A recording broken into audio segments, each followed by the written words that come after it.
Hi everyone, this is a video about a vitamin D receptor resistance. Just before I get into the video, if you don't mind taking a quick second to just like or share or subscribe or post a quick comment on the video, I'd really appreciate it. So thanks in advance for taking a second to do that. So someone posted a question on one of my other videos.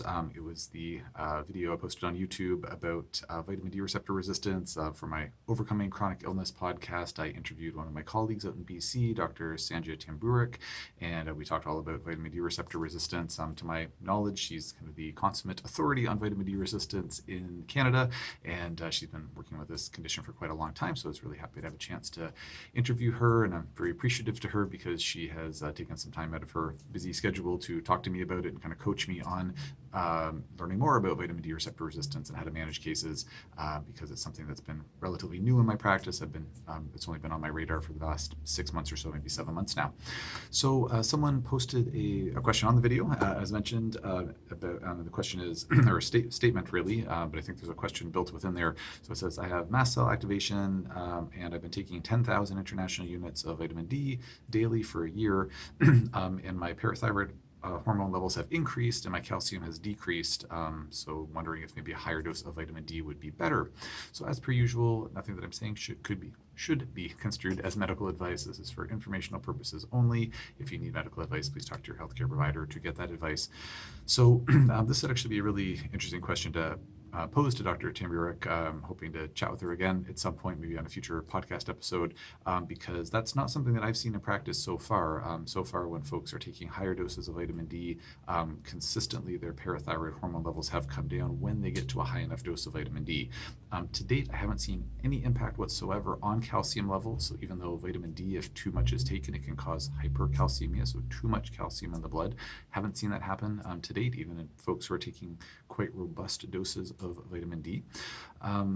But kind of reading into the question here, so as the vitamin D level is increased, like when a person's taking a high enough level of vitamin D or an escalating dose of vitamin D, then parathyroid hormone levels are supposed to drop, and then conversely, the fact that this person's calcium levels have decreased, it's also a little bit paradoxical in a way, in that you would expect, if anything, the calcium might go up, even though it's quite rare that happens, it seems.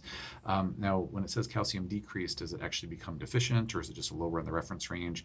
Calcium levels can fluctuate quite widely within a narrow reference range. So, and I don't remember the reference range off the top of my head, give or take, just look at the lab reports, but when they come in, but let's say the range is something like from 2 to 3, it might be like, 2.2 today and 2.4 tomorrow and 2.5 the next day. Like it can fluctuate a fair bit within that narrow range. So if it's just kind of a bit lower, still within the range, that might not be, that really isn't likely clinically significant. So if one of my patients came in and they said, I've been taking higher doses of vitamin D and my parathyroid hormone level is actually increasing, I would probably reach out to Dr. Tamburik and say, hey, what do you think? What do you think is going on here?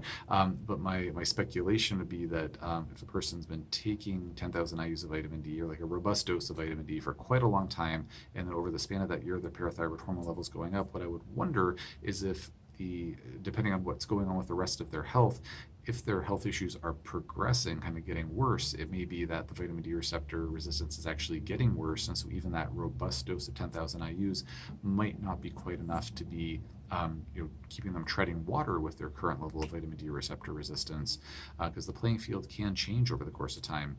Another thing that I would speculate on is maybe as a person's taking a higher dose of vitamin D,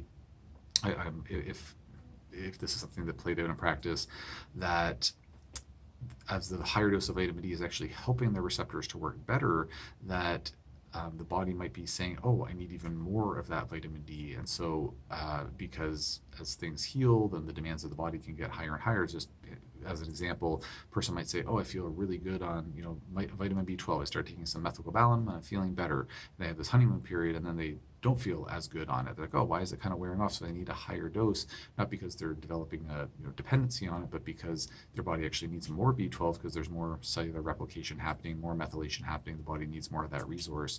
So I wonder if that escalating parathyroid hormone might be an indication that the body actually needs more vitamin D, and then the vitamin D demands are not being met, and so it's making it look like that vitamin D receptor resistance is more apparent. There might be more receptors that are getting expressed on the cells, and so it's kind of exacerbating on paper at least, it looks like more resistance, even though there's actually healing happening in the body. So those are just a couple of thoughts that I have around that. I'm sure that there is a logical explanation based on my more limited experience with vitamin D receptor resistance. That's the best that I can come up with.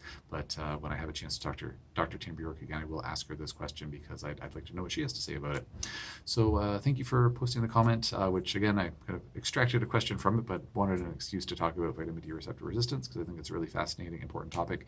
If anybody has any questions about this topic or anything else, just post in the comment section below and I'll do my best to answer as soon as I can.